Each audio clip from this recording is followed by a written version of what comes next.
Africa's infamous Big Five. Among them, the Cape buffalo. For many, it's ranked one of the most dangerous animals in Africa. The primal killing rage in a buffalo is something so intense that you stand no chance against it. It may not have the jaws and claws of a lion, but it's undeniably a beast of immense physical power. When threatened, they've been known to trample or gore an opponent to death. In males, the crown of horns, known as a boss, forms fully at maturity. It packs a mean punch. Few people would be brave enough to approach a wild buffalo unarmed.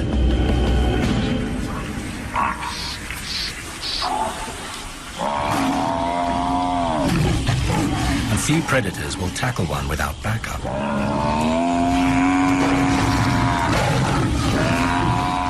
Buffalo may defend their herd members when attacked.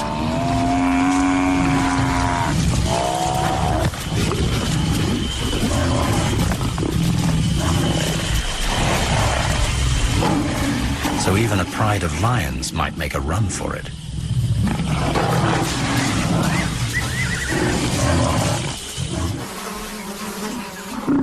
But it's this immense physical presence that has turned the Cape buffalo into a target.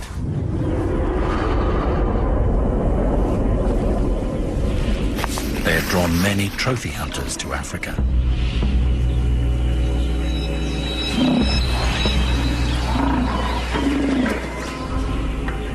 Hunters eager to take on the challenge of a ton of beast capable of charging at 50 kilometers per hour with a skeleton thick enough to stop a bullet.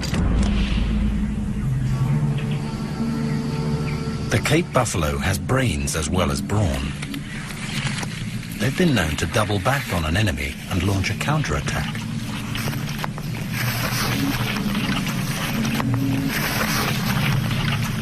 But no animal is invincible. Changing landscapes, hunting, and disease have taken their toll on the Cape buffalo population of South Africa.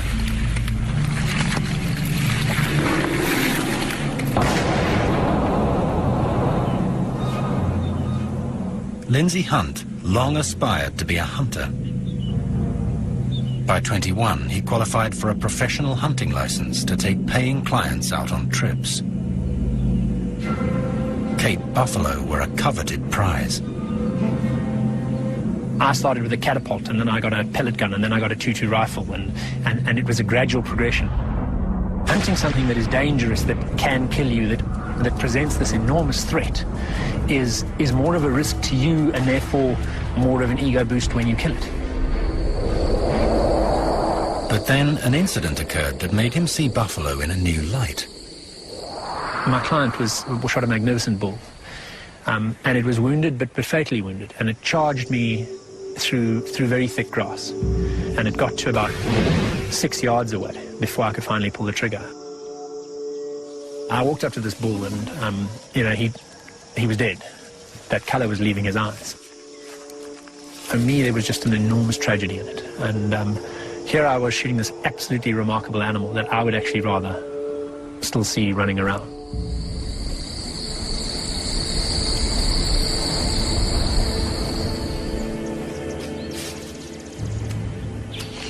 This is the relationship between Lindsay Hunt and the Cape buffalo today. Oh, Cogs. Cogs. Those are so sweet.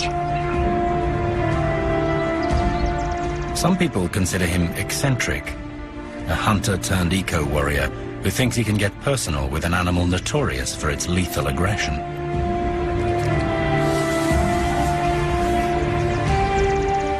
But Lindsay has managed to bypass the instinctive wild hostility to literally get these animals eating out of his hand.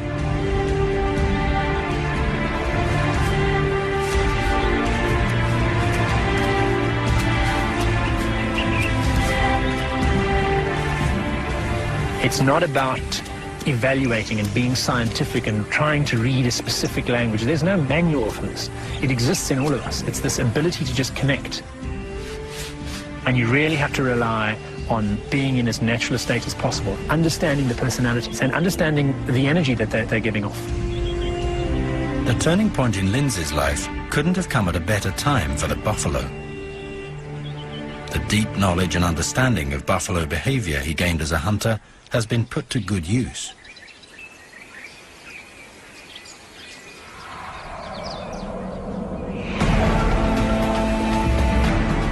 This is South Africa's flagship game reserve, the Kruger National Park.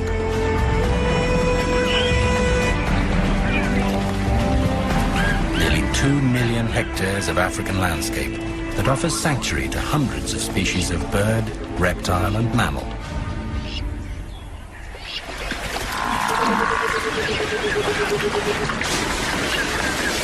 But thousands of the buffalo here face a deadly threat.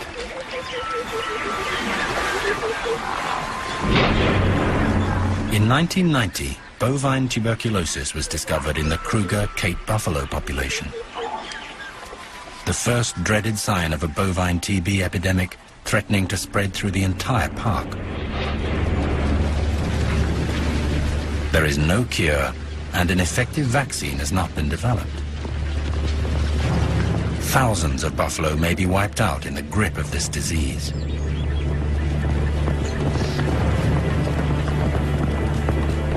The Kruger is home to the most diverse population of buffalo in South Africa, and losing this gene pool would be catastrophic. So the Department of Agriculture and South African National Parks has devised a program to breed disease-free buffalo.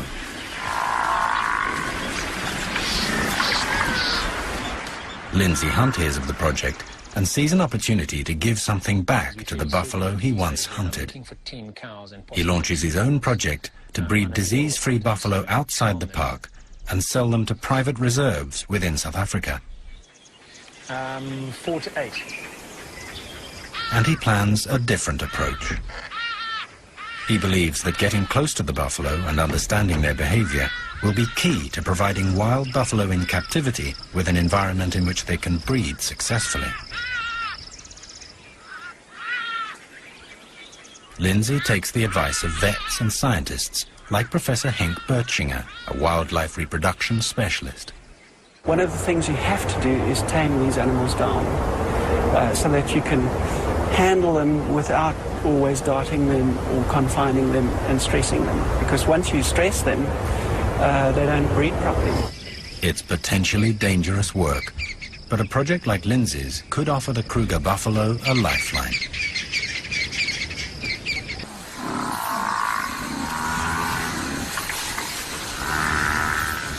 Airborne diseases like bovine TB can spread quickly.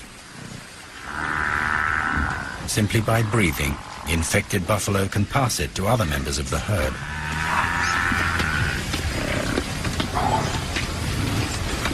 Although an infected buffalo can carry the disease for several years, it seriously affects the respiratory system.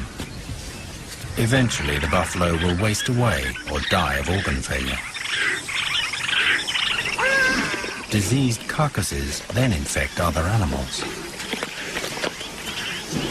Not only is the precious gene pool of the Kruger buffalo population under threat from bovine TB, but predators and scavengers throughout the park are also at risk.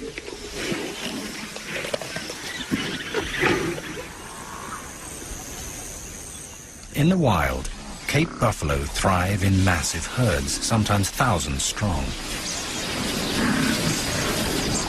These herds are bound by a group dynamic, where decisions made by lead buffalo, known as pathfinders, are followed by the rest of the herd.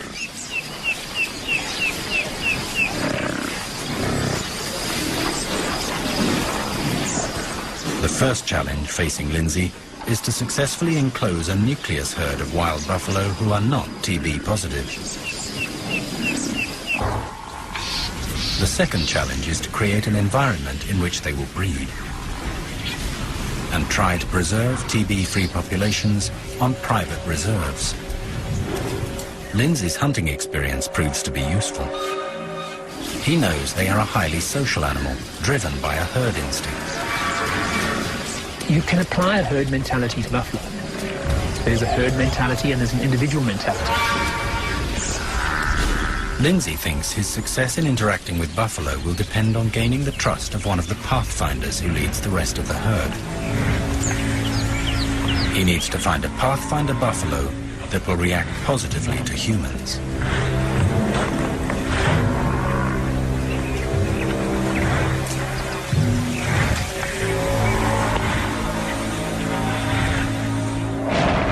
Lindsay chooses the location for this mission, Palabora, a town bordering the Kruger Park. Lindsay and his team begin with the construction of quarantine enclosures, or bomas. The critical factor here is the strength of the fences. I want you to come higher. I don't want to see light. A fully grown Cape buffalo could reduce most enclosures to firewood in minutes. So no expense is spared ensuring these fences will stand up to one of the most powerful sets of horns in Africa.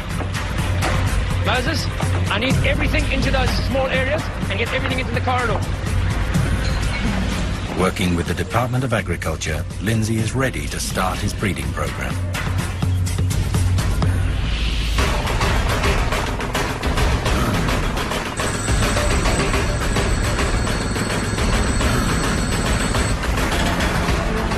He signs a unique lease agreement, allowing him to take TB-free buffalo to use as breeding stock.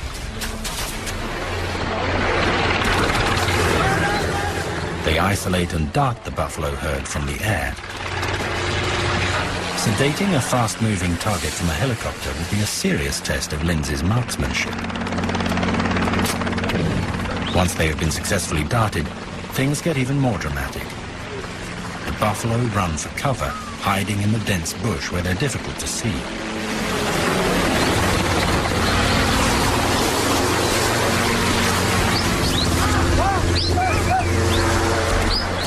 This powerful cocktail is strong enough to kill a man. The presence of a qualified vet during these procedures is a comforting requirement. Lindsay approached me to assess his future breeding stock, to see whether animals were pregnant or not, in their prime breeding age, or maybe too old. That's how I got to know Lindsay, and we've worked together on and off for the past 10 years. 36 cows and 4 bulls have been captured today and are transported by road to Lindsay's farm only a few kilometers away. They are the foundations of his precious nucleus herd.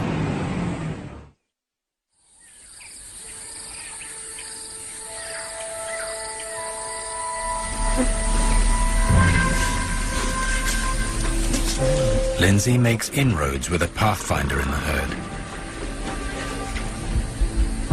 Good girl. Up. Good girl.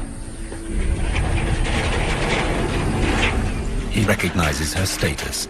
He believes it will be crucial to gain her acceptance, as she will lead the herd when they are on the move.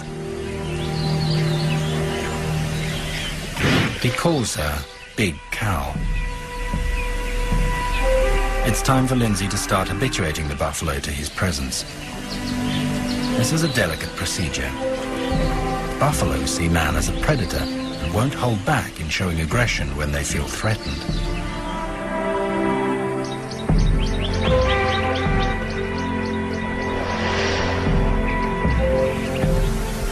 He starts by talking to the buffalo in a gentle, calming tone.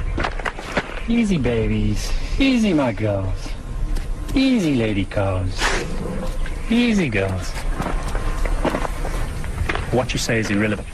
It's how you say it. It's the softness of your voice. In the same way that they vocalize all the time. I pick up the tone of what they're saying, and they do the same with me. My pretty girl, they be silly. My pretty girl, they be silly. But these are wild buffalo, most of whom have never had human interaction of any kind. After several days, no improvement, but he perseveres with his approach. Easy, girl. Relax, relax, it's okay. Hi, Wexico, come. Easy, Kips. Easy. Kipsy, it's okay. His investment is as much from the heart as it is financial. Okay, it's me, it's me, it's me. Relax. Although the Department of Agriculture endorsed the breeding program, Lindsay has to bankroll it. He's already invested $100,000, Easy. Yeah. and that's before any calves have been born. If he's successful, he can sell the disease-free calves to private reserves and reinvest the money into the program.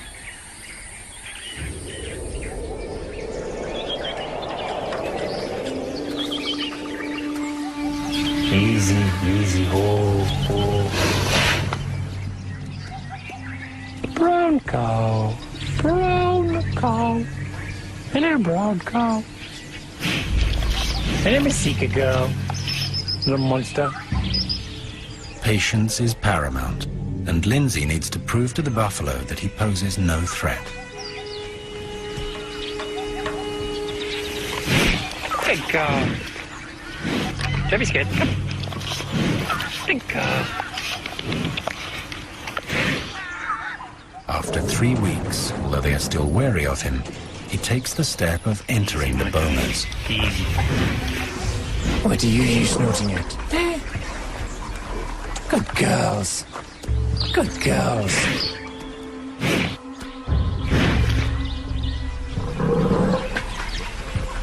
Swing. Easy, easy, easy. But it is still too soon to get this close.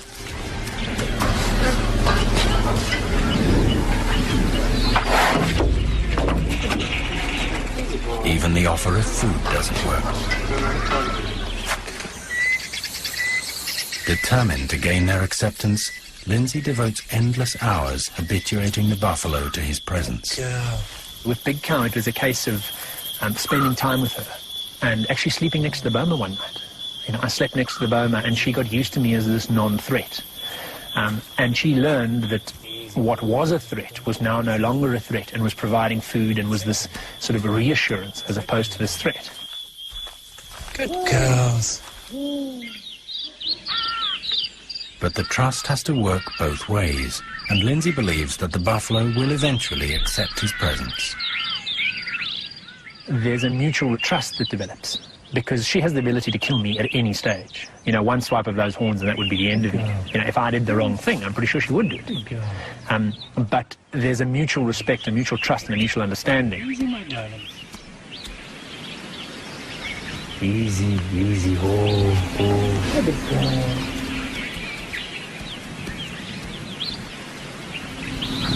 Good girl. Lindsay wants to make sure that while they're here, their life is as close to the wild as possible. He gives them access to roam free outside the enclosures.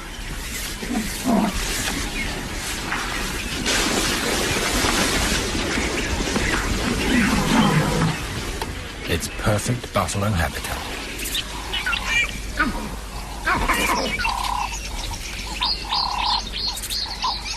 Nature is resourceful. Our system is as close to a natural buffalo system as possible. And the closer I get it, the happier I feel.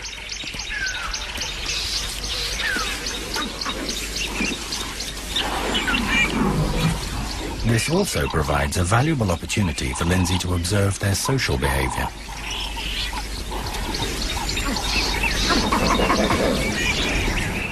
Come on. Come As on. Lindsay watches the herd, he is convinced that Big Cow is a pathfinder, one of the lead buffalo whose trust he must gain. Sweetheart, come. Come on. Come on. Good girl. What a good girl. Come. Come, sweetheart, come. Come, big He starts to girl. call to her, and she makes her way towards him, with the rest of the herd following her lead. Come, big girl. Come on, my girl. Come. Come, baby. Come, big girl. Come on.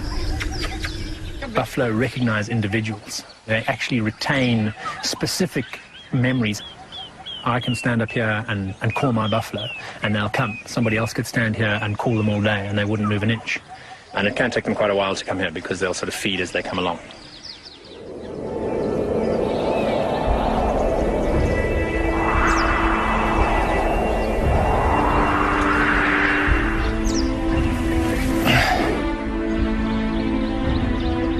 And after 2 months, he can approach her, and she shows less aggression and fear.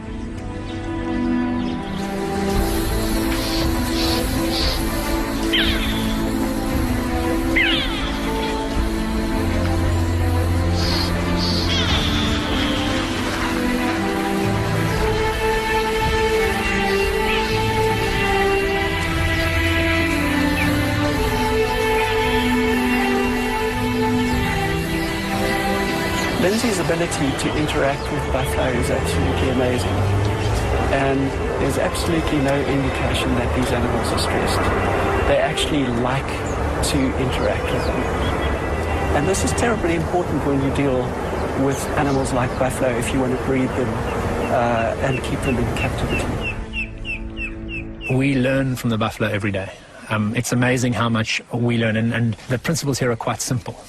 Be as close to buffalo behavior as possible. We mimic that behavior in many ways. I mean, the way we interact with them is very much the way they interact. For Lindsay, the buffalo is clearly an intelligent creature. And the buffalo are certainly far more intelligent than I am.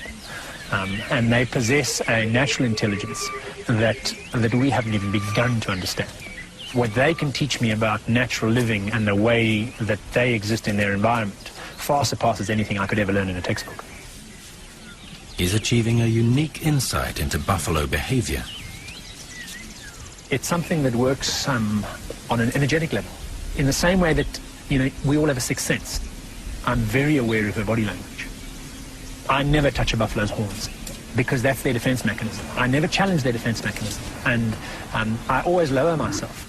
I often, approach her from a seated angle so that she never feels that I'm trying to dominate her. It's quite an unusual thing about buffalo, is one would think that this sort of action would unsettle her, but they seem to really like pressure. And you can see now I'm rocking against her. Now, they're very tactile animals, and it's probably because it's something they're used to as babies, and as, with other animals. Often when they lie down touching one another. So I always keep as much body contact as possible because it also warns me as to what they're going to do. So I know now that she's going to start moving backwards because I've got a lot of body contact. Because I'm in the bush.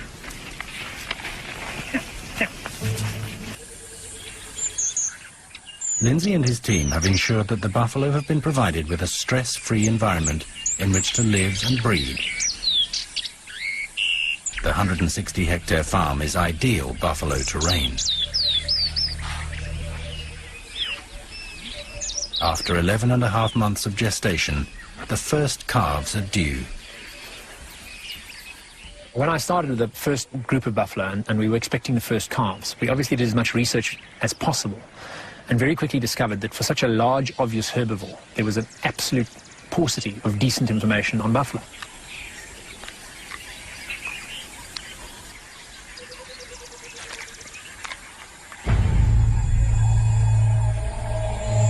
The Department of Agriculture requires calves to be free of all diseases in order to be relocated to disease-free areas.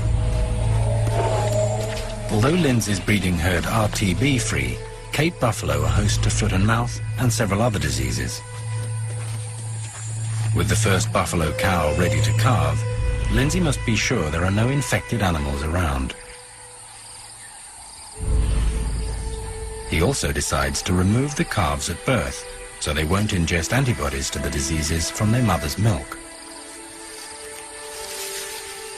Although the antibodies offer passive immunity to the calf for the first 6 months, they could show up as positive indicators for disease in a blood test. Lindsay will need to sedate the cow in order to remove her calf.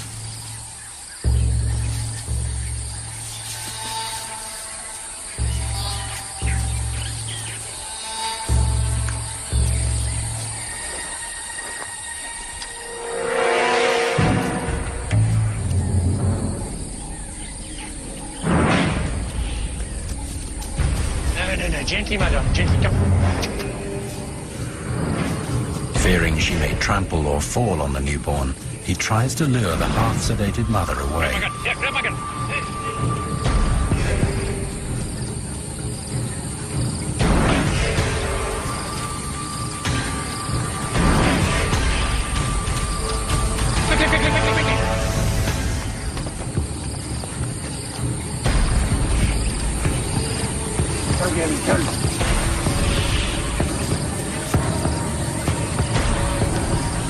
Come on, John, come. Good girl, good girl. Sorry, my girl.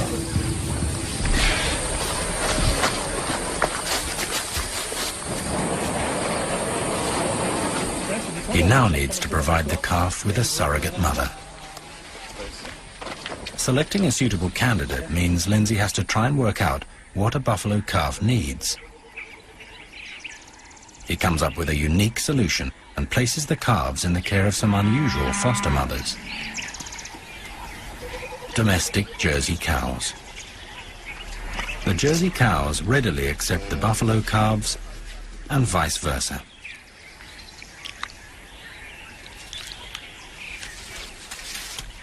First of all, at that stage, they haven't yet bonded with their buffalo mothers. And secondly, they're ready to accept the Jersey cows, and they make very good foster mothers. But this solution is not without its teething problems. Getting it to adapt to drinking off a Jersey, because buffalo drink from behind their mothers and Jersey calves drink from the side. So teaching both a Jersey cow to accommodate a buffalo and a buffalo to drink from a Jersey cow in a way that appealed to the Jersey cow were all stumbling blocks. There are a couple of problems. One is that the buffalo become excessively tame because they socialize with Jersey cows. The other problem is that Lindsay's Jersey cows produce more milk than the female buffalo, and the calves can become as fat as butterballs.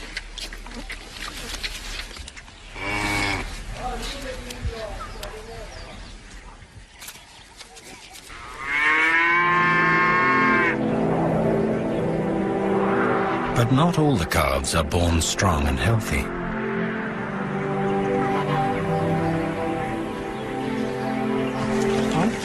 This calf is weak and won't feed properly.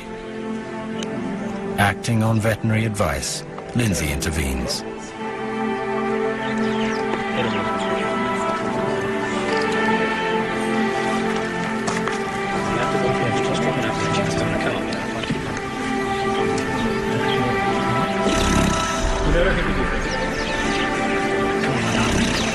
Just start drinking.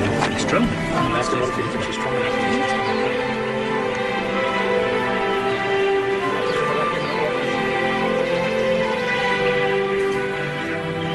We've got milk that we took out of the Jersey cows. Is there fresh milk? Yeah. Okay, I'll need a litre and a half just to try and feed it through the night.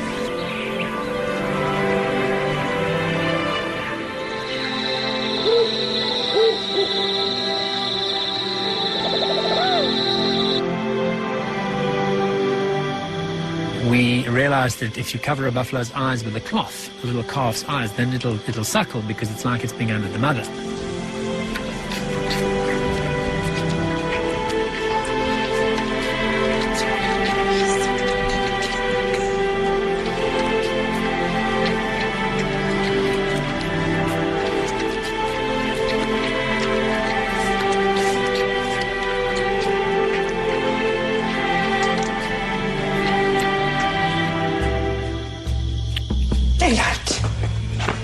It's going to walk outside, so you can walk it off.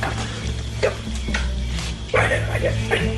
With the bovine TB epidemic running its course in the neighboring Kruger Park, every disease-free buffalo born could help establish a strong nucleus herd for the future.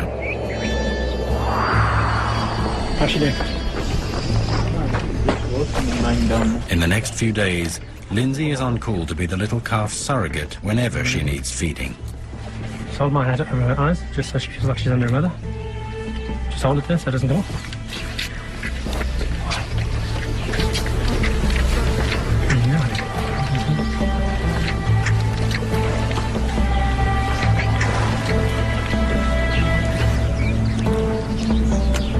That's not enough.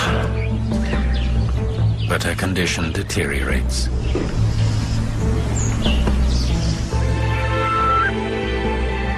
Seriously dehydrated again and not drinking, Lindsay is advised by a vet to put her on a drip. You know, we're fanatical about calf mortality here, and we do everything we can to prevent it, but occasionally calves do die, and in the wild they die, and a lot of the time we save calves that would normally die. I mean, we've pulled calves that got stuck in their mothers that have survived and done very well, and we've had instances where there's a freak accident and a calf dies, and that's always devastating. It has a huge impact on on everybody that works here.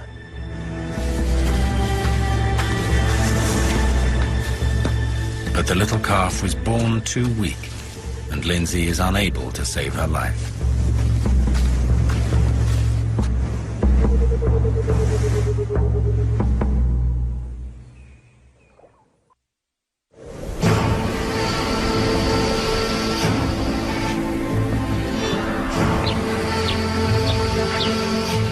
While Lindsay fights for a healthy herd, he has constant reminders of the dangers involved.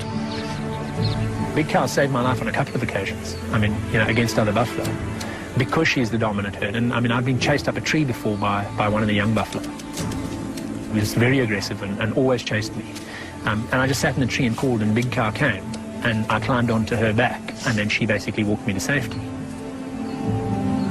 you going to come with me, or do you want to stay with the herd?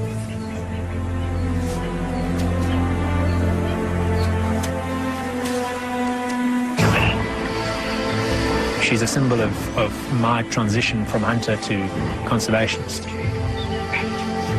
And, she's a symbol of everything that's perfect about this project.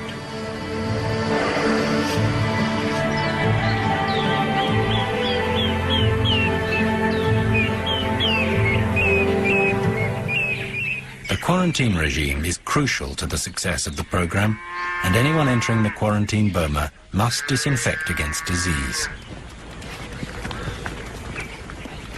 So far, the rest of the buffalo calves seem to be thriving with their Jersey stepmothers. Throughout the whole operation, everyone is making the buffalo's captivity as positive an experience as they can. It's incredible that after 1 or 2 months, my staff started talking to the buffalo the way I do. They've learned this incredible affinity of passive interaction with buffalo.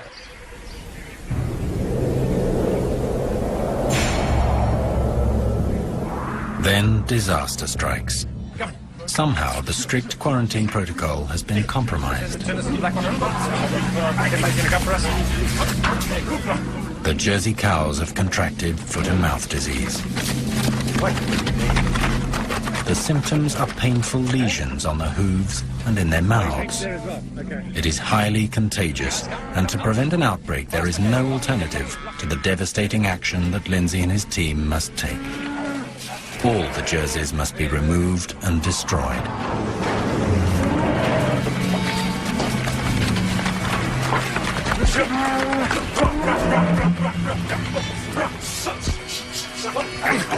Come, push her. Easy, turn. Watch out for the little one. Okay, easy.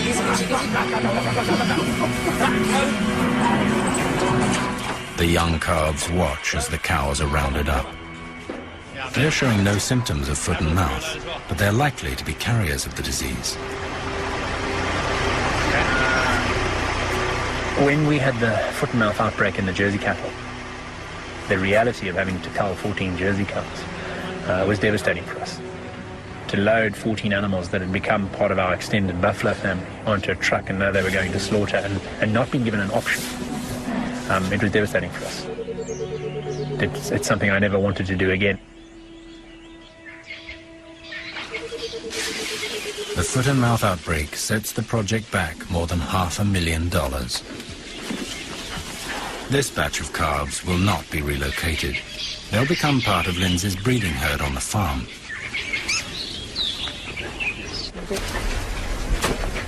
As the next lot of calves are born, the role of surrogate falls to Lindsay and his team. It's labor-intensive, and the calves only get to socialize with humans. Desperate for an alternative, Lindsay researches an interesting theory that enables him to bring his breeding program back on track. There was an incident that I read about where they mixed cattle with buffalo on an island in Kariba in an interest to see at what stage would the cattle become infected. They kept the cattle there for 2 years and there was no cross-infection whatsoever. They then got a helicopter, rounded up the cattle and the buffalo and put them on a truck and then delivered them to a farm. When they tested them on the farm, they were suddenly infected. So for 2 years of cross-habitation in a lush area with plenty of grass and no predators, there'd be no cross-contamination between cattle and buffalo foot and mouth disease. As soon as these animals were stressed and jointly transported, all of a sudden the buffalo started to circulate the foot and mouth virus. Lindsay is halfway there already. Instinctively, he has set out to try and make sure his buffalo are in a stress-free environment. It's my belief that the buffalo immune system and the human immune system are actually incredibly similar. You stress a human being, our immune systems are compromised. Stress in a buffalo causes some sort of immune compromise, and that causes them to circulate foot and mouth virus. Easy, my bronze. So if the natural mothers of his calves are not stressed, they are less likely to circulate the disease.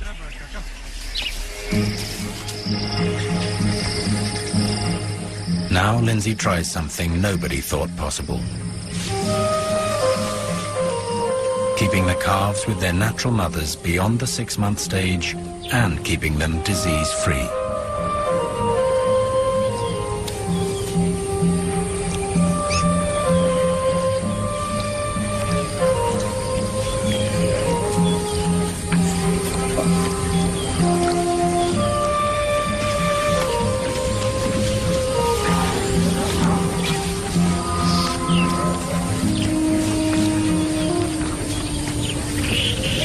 Most projects that leave buffalo with their natural mothers remove them at the 3 to 4 month stage, at the latest the 5 or 6 month stage.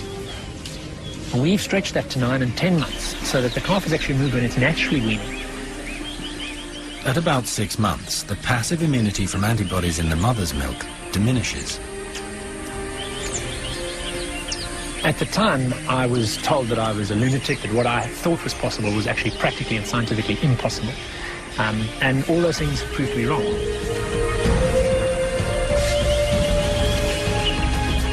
Lindsay is determined to create an environment that is both close to nature and free from excessive stress. We make sure that our buffalo have remarkable feed. They always have access to water. We always work with them gently and harmoniously. And as a consequence, we don't have the stress levels that would occur in the wild. Lindsay's hunch pays off. It seems that his calves are able to grow up within the breeding herd without contracting the diseases that are circulated when buffalo are stressed. It's been an incredible experience in coming back to nature, effectively. Doing something that is as little an impact as possible on the buffalo. The more he sees the buffalo interact with each other and the more time he spends with them, the deeper his understanding grows. I can work with and physically contact about 20 of the 30 buffalo here at different levels. And I think that's something that one has to accept. There's certain personalities that love the contact, that demand the contact, and there are others that don't. No. Such as this cow known as Masika. She has chased me on a few occasions. Big cows rescued me from her on a few occasions. And she's had the opportunity to kill me on a couple of occasions and not taken it. Don't perform. And the more Lindsay learns how to adapt his own behavior to individual herd members, the more he learns how to read their body language. This hard-earned wisdom helps him to run a successful breeding program, and thus to help safeguard the future of the Cape buffalo. And it also leads him to take on another extraordinary mission. A herd of wild buffalo on a private reserve about 800 kilometers away need to be relocated to make way for a new lodge.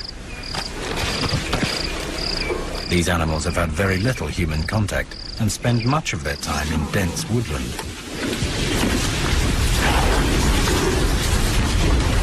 It's not going to be easy. They're so well hidden that they can't be seen from the air. So the normal procedure, darting from a helicopter, is out of the question. Lindsay is called in to use the same methods he's using on his own buffalo and approach the herd on foot.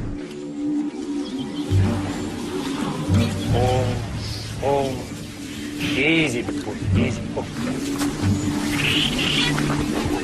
One man and 40 aggressive beasts. Easy, babies.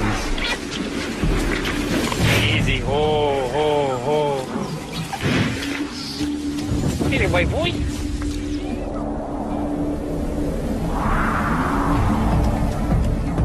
Easy, my darlings. Easy, my darlings. Easy, my girl.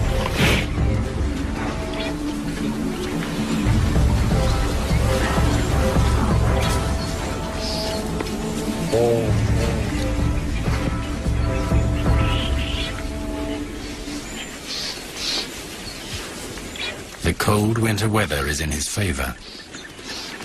Offering the buffalo supplementary feed encourages them to get close to him. It's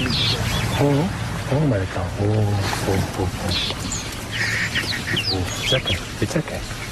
It's okay. It's okay. Eat your freeze. Easy, mother cow. It's okay. It's okay. Good girl. Good girl. It's a matter of breaking one relationship. You know, once you establish one contact relationship with one of them, it spreads to the whole herd settles. And even now, I mean, the herd's quite calm, certainly more calm than yesterday. I'm on foot, you know, walking in amongst them. Hello, sweet girl. Easy, easy, little boy. Easy. This is a very curious bull, and he's quite high up in the pecking order, although he's a very small specimen. Easy, easy, easy.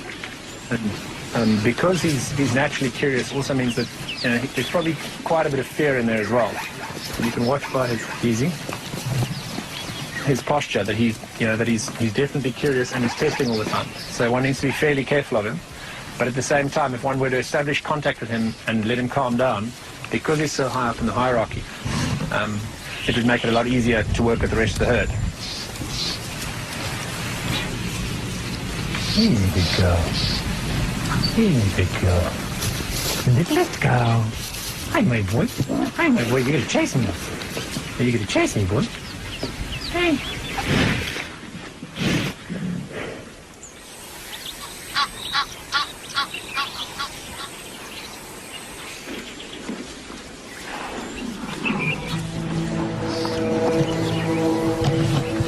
Sweet girl.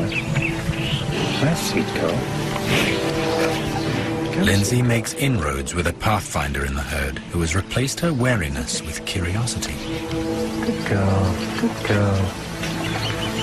Good girl.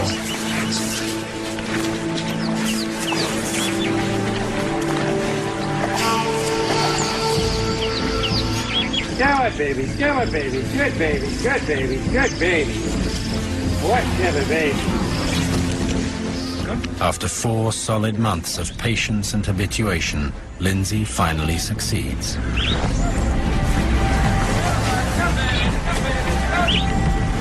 The entire herd follows him to the capture boma that has been built for them. Come, big bulls. Come, babies. Come. Come, pretty babies. Come, pretty babies.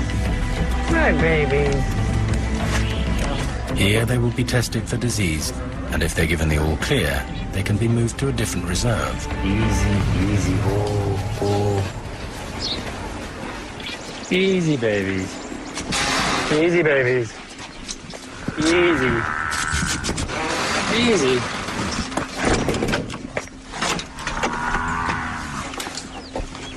Easy, babies. Easy.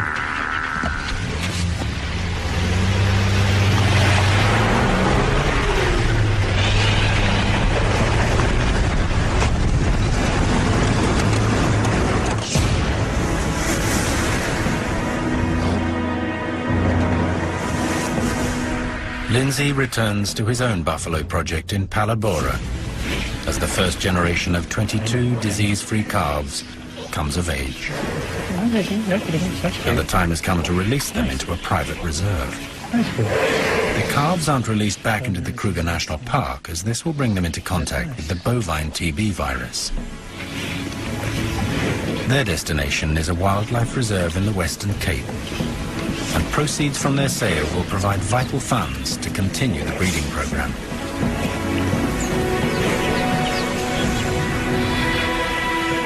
Once you make the switch from looking for aggression to looking for affection, you start seeing all the things that you chose not to see before. I would never have learned what I've learned. I would never have practiced what I've practiced if I didn't have this tremendous affinity for these animals. Lindsay has made an enormous contribution to the future of a species he once hunted.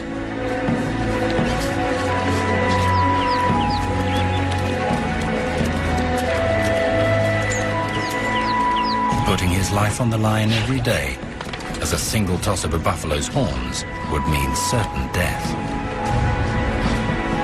And while other buffalo breeding programs are also contributing to the cause, Lindsay's success lies in the incredible level of interaction that he's achieved with these creatures. He's got an absolute rapport with them, and they're stress-free as a result of that, and they do well and they breed well.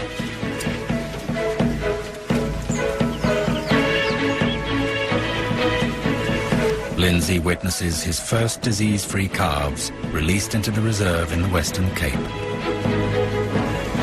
There haven't been wild buffalo here for over 100 years.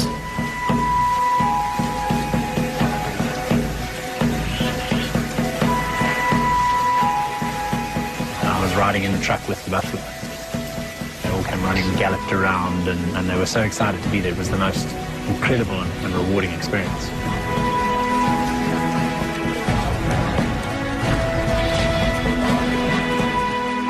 Skeptics may have had their doubts, but Lindsay Hunt has achieved something remarkable. He found